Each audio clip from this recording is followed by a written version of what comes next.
সামনেই লোকসভা ভোট আর লোকসভা ভোটের আগে বিভিন্ন দুর্নীতিকাণ্ডে তোলপাড় গোটা রাজ্য। শিক্ষক নিয়োগ দুর্নীতি, কয়লা পাচার, গরু পাচার থেকে শুরু করে রেশন দুর্নীতিকাণ্ড, পুরসভার নিয়োগ দুর্নীতিকাণ্ড, আর তারপর এলো 100 দিনের কাজের দুর্নীতিকাণ্ড। সমস্ত দুর্নীতিকাণ্ডের তদন্ত চালাচ্ছে সিবিআই এবং ইডি।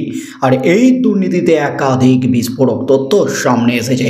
রেশন দুর্নীতিকাণ্ডে ভোটের আগেই গ্রেপ্তার হয়েছেন জ্যোতিপ্রিয় মল্লিক সহ একাধিক তৃণমূল নেতা। শঙ্কর আড্ড, শেখ শাহজাহানের মতো হেভিওয়েট তৃণমূল নেতা গ্রেপ্তার হয়েছেন। আর তার মধ্যেই কিন্তু গ্রেপ্তার হয়ে জেলে আছেন প্রাক্তন শিক্ষামন্ত্রী পার্থ চ্যাটার্জি, মানিক ভট্টাচার্য, তৃণমূল বিধায়ক জীবন কৃষ্ণ সাহা ছাড়াও একাধিক হেভিওয়েট তৃণমূলের নেতা মন্ত্রী থেকে শুরু করে ছোট বড় নেতারা বিভিন্ন দুর্নীতিকাণ্ডে। অনুব্রত মণ্ডলের মতো হেভিওয়েট তৃণমূল নেতা রয়েছেন তিহার জেলে। তার মধ্যে বিভিন্ন দুর্নীতিকাণ্ড নিয়ে একাধিকবার মুখ খুলেছেন প্রাক্তন সিবিআই আধিকারিক এবং রাজ্যের প্রাক্তন মন্ত্রী, তৃণমূল প্রাক্তন নেতা উপেন বিশ্বাস। সামনেই লোকসভা ভোট আর লোকসভা ভোটের আগে ফের বিস্ফোরক উপেন বিশ্বাস। এবার আবারও দুর্নীতি নিয়ে বিস্ফোরক উপেন বিশ্বাস। এবার কিন্তু 100 দিনের কাজের দুর্নীতির হাটে হাঁড়ি ভেঙে দিলেন উপেন বিশ্বাস। এই মুহূর্তে সবচেয়ে বড় খবর, তিনি ছিলেন রাজ্যের প্রাক্তন মন্ত্রী, তৃণমূল সরকারের মন্ত্রী ছিলেন তিনি। কাজ থেকে কি দেখেছেন 100 দিনের কাজ নিয়ে তিনি তার নিজের অভিজ্ঞতা সহ একাধিকবার পোস্ট করেছেন। আর এবার লোকসভা ভোটের আগে কার্যত বিস্ফোরণ ঘটালেন উপেন বিশ্বাস। এই মুহূর্তে কিন্তু হুলস্থুল একেবারে রাজ্য রাজনীতি। সন্দেশখালী এখন সারা ভারতবর্ষের, এমনকি পৃথিবীর বিভিন্ন জায়গায় যেখানে বঙ্গ সন্তান আছেন, বিশেষ করে অধ্যাপক, তারা সন্দেশখালী নিয়ে সংবাদপত্রে প্রবন্ধ লিখছেন। এখন অবস্থা একটু শান্ত, তাই মহিলারা তাদের শ্লীলতাহানি ও নির্যাতনের কথা আরও মুখ খুলে বলতে পারছেন। তবে এখনও আতঙ্কে আছেন। দুদিন পরে এই নেতা দুর্বৃত্তরা বেল পেয়ে বেরিয়ে আসবে। যারা এখন পুলিশের পাহারায় ঘরের মধ্যে লুকিয়ে আছে, তারাও বেরিয়ে এসে আবার যে দৌরত্ব শুরু করবে না কেউ বলতে পারে না। তারা তো ক্ষমতার ছাতার তলায়, তাদের রাজত্ব। স্থানীয় ওই রাজনৈতিক নেতারা যারা পুলিশের পাহারায় ঘরের মধ্যে লুকিয়ে আছে, তারা তো সরকার, তাদের এত ভয় কেন? যারা শাসক তারা এখন কাঁপছে। সন্দেশখালী মহিলারা ভারতবর্ষে দেখিয়ে দিলেন ক্ষমতাশীল নেতারা পুলিশের ক্ষমতার অপব্যবহার করে দুর্বৃত্তদের সহযোগিতায় দিনের পর দিন মানসিক অবিচার করেছে। এখন তারা নীরব। সরকার তথা পুলিশ এখন তাদের পাহারা দিতে পারে, কিন্তু এখন রাজা তাদের উস্কানি মদত দিতে পারছে না। ভবিষ্যতে কি হবে? এখন লোকসভার নির্বাচন ঘরের বারান্দায়। নির্বাচনের দিন ঘোষণা হয়নি, তার আগেই কেন্দ্রীয় বাহিনী এসেছে পশ্চিমবঙ্গে। তাই যতই ক্ষমতাশীল নেতারা তাদের আসল রূপ ডানার তলে রেখেছে। মাননীয় প্রধানমন্ত্রী নরেন্দ্র মোদী ভাই নদিয়া জেলার কৃষ্ণনগরে এক সবাই বলেন 100 দিনের কাজে 25 লক্ষ ভুয়ো জব কার্ড তৈরি হয়েছে। যে পয়সা গরিব মজুরের পাওয়ার কথা তা তৃণমূল রাজ লুট করেছে। গতকালই একজন সাংবাদিক সন্দেশখালী নিয়ে মহিলাদের সাথে কথা বলেন। তার রিপোর্টের শিরোনামে বেঁচে আছিস, এই ঢের টাকা কিসের?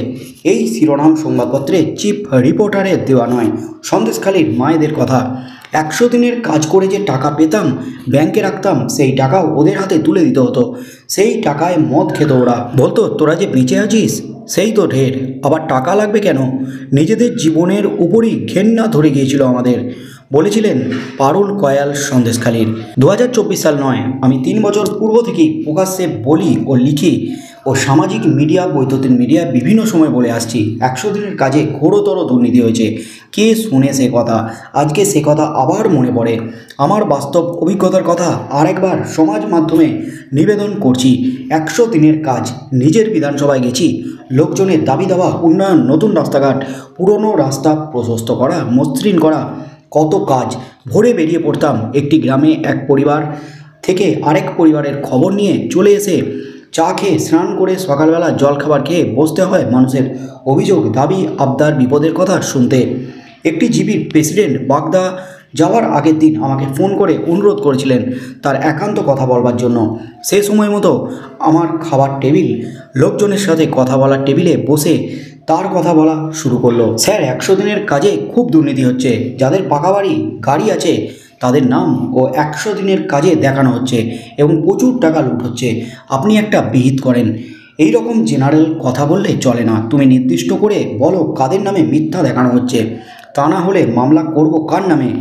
সে সঙ্গে সঙ্গে উত্তর দিল, তাহলে সত্যি বলি, আমার নাম, আমার স্ত্রীর নাম, বাবার নাম, ভাইয়ের নাম, কাকা কাকিমা খুড়তুতো ভাই, এদের সবার নাম লিখুন। আমাদের পাসবুক পঞ্চায়েত সেক্রেটারির কাছে থাকে। সে আমাদের অর্ধেক টাকা দেয়, 10-15 হাজার টাকা দেয়। কিছু না করে আমরা টাকা পাই। আমি ভালো ছাত্রের মতো সব লিখে বলি, তাহলে তো তোমাদের নামে কেস করতে হয়, হাতে নাতে ধরা পড়বে, জেল খাটতে হবে। তাই তো একই করলাম। আমি বললাম, ঠিক আছে, আমাদের পার্টি বাদ দিয়ে অন্য এক পার্টির 10 জনের নাম দাও, তবে তাদের পাকা বাড়ি, জমি জমা, গাড়ি ঘোড়া থাকতে হবে। হ্যাঁ স্যার, এমন নাম দিচ্ছি। এই বলে সে 10 পরিবারের নাম দিল, যাদের পাকা বাড়ি, 1 তলা 2 তলা 4 চাকার গাড়ি, মোটরসাইকেল ইত্যাদি আছে। আমি বললাম, তুমি এবার এসো, দেখি কি করতে পারি। একদিন এক প্রধান বলল, স্যার, আজ সকালে আমার একটি গ্রামে নিয়ে যাব যেখানে 100 দিনের কাজ হচ্ছে। আমি সঙ্গে সঙ্গে রাজি। সকালবেলা 5টার সময় তৈরি হয়ে বেরিয়ে পড়লাম।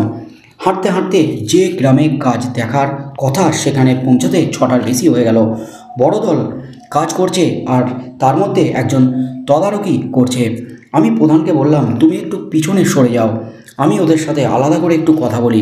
প্রধান মাথা চুলকিয়ে হতাশ হয়ে পিছনে গিয়ে পাড়ে দাঁড়ালো। আমি জিজ্ঞাসা করলাম, তোমরা যে কাজ করছো, তোমাদের 100 দিনের কাজের কার্ড আছে?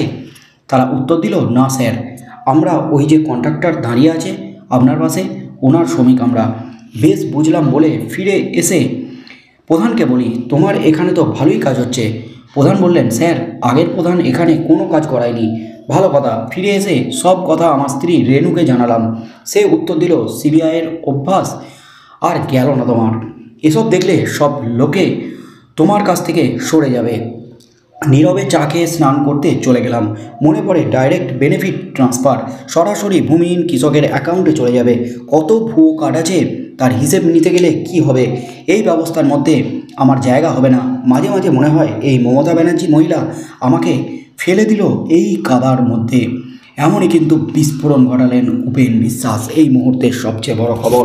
এবার কিন্তু সন্দেশখালী প্রসঙ্গে এবং মহিলাদের উপর অত্যাচার প্রসঙ্গে বলতে গিয়ে 100 দিনের কাজের দুর্নীতি নিয়ে তিনি মন্ত্রী থাকাকালীন কি দেখেছিলেন সেই নিয়ে কিন্তু একেবারে হাটে হাঁড়ি ভেঙে দিলেন সোশ্যাল মিডিয়ায় বিস্ফোরক পোস্ট করে।